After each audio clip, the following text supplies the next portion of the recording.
Le premier bulletin de la journée que nous démarrons, Cheikh Tidiane, avec les précisions de l'ambassadeur de l'Ukraine suite à sa tentative d'enrôlement de jeunes Sénégalais pour aller combattre dans son pays. Ouais, il a soutenu, Fatih, que son pays ne recrute pas de mercenaires au Sénégal et qu'il regrette l'incompréhension suscitée auprès des autorités sénégalaises par cet appel du gouvernement ukrainien relayé par son ambassade à Dakar.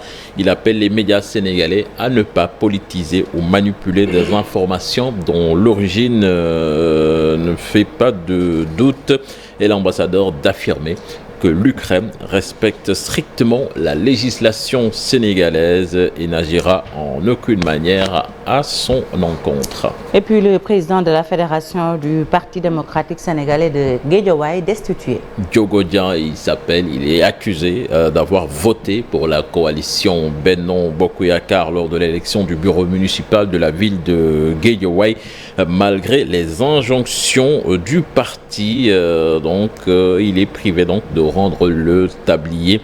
Une décision du comité d'initiative et d'éthique représentatif de la base qui soutient que M. Dieng a défié le secrétaire général du PDS, Maître Abdoulaye Wade.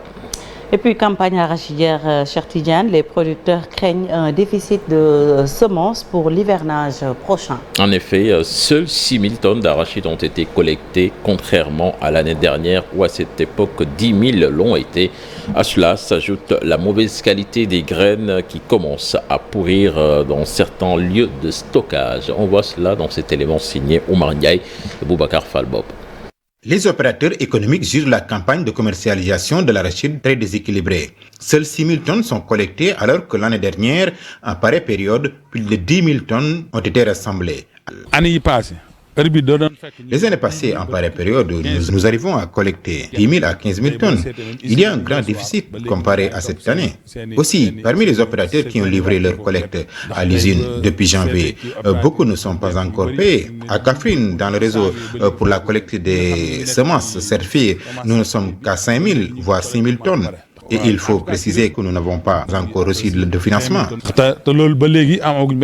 Dans certains points de collecte, l'arachide commence à pourrir, ce qui constitue une menace sur les semences pour l'hivernage prochain. Il y a eu alternance entre le froid et la chaleur. En de pareils cas, ceux qui n'ont pas de l'expérience verront leur stock d'arachide pourrir. En plus, cette année, l'arachide n'est pas de bonne qualité.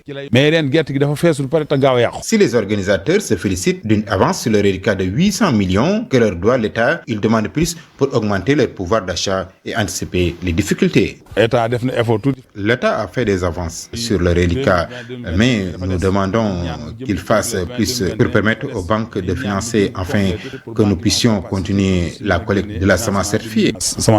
Les opérateurs semenciers demandent à l'État plus d'attention aux acteurs de commercialisation de l'arachide car le secteur est constamment menacé par des difficultés de trouver des financements. Merci Oumar Ndiaye et puis Fatih. Éducation pour terminer avec le réaménagement du calendrier des examens scolaires. Une décision du ministre de l'Éducation nationale de concert avec les syndicats d'enseignants. Selon le directeur de la communication du ministre des Affaires étrangères, Mohamed Diagne, c'est une opportunité pour permettre aux enseignants et aux élèves de rattraper les heures perdues. Nous l'écoutons au micro de Cheikh Anta Diop et Selatir.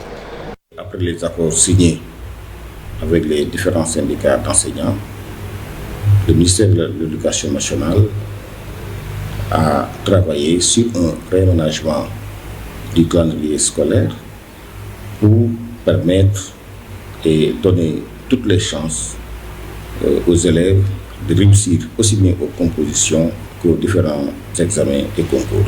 C'est pourquoi nous avons agi sur 3 leviers. Le premier levier, c'est simplement la réduction des fêtes du 2e trimestre, communément appelé fête de Pâques, réduit de plus d'une semaine. L'autre levier sur lequel nous avons agi, c'est le réajustement des programmes. Le ministère de l'Éducation nationale, à travers l'inspecteur général de l'Éducation et de la formation, va réajuster les programmes pour viser les compétences essentielles nécessaires aux différents niveaux de passage. Mais aussi le réaménagement de la tenue des différents examens.